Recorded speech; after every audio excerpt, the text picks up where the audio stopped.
哦，你看，你看，哦，用小型的抽水机啊，这个福特的特用电池来抽了。哦，看这水也不是很大呢哈。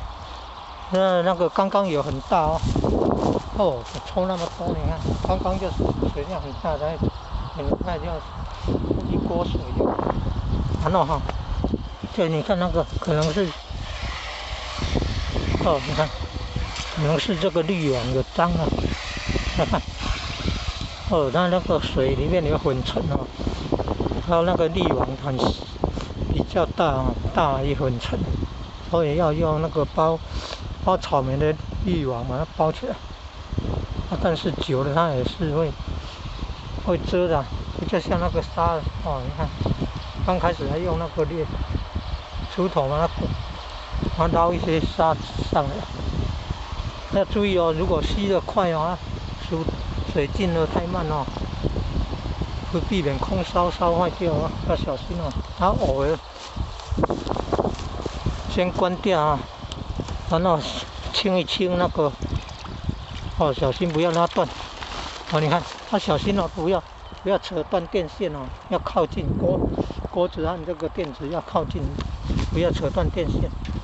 哦，你看，要用这个网包起来。你看，哦，你看有没有杂物啊？它挡到那个滤水口，那要清一清，哦，清一清再把它放进去。哦，你看里面杂物要跑进去了，然后再重新启动，注意看有没有震动一下。哦，有震动一下，然后看看那个水出来多少。有时候刚刚也是这样呢，哦，按2、3次才跑出来的。哦，不容易，也是要等待它呢。不是一按马上出来的。哦，不容易啊。再关掉再试试看。哦，重新启动，动一动，抖一抖。啊，哎呦，不顺利啊！刚刚有很顺利，所以才有那一锅水那么大，那一锅水那么多。哦，你看有时候不顺利，会不会电没力了？电池不够，电不够，它也会有这种现象。哦，充电以后再试试看。哦，第三次按哦，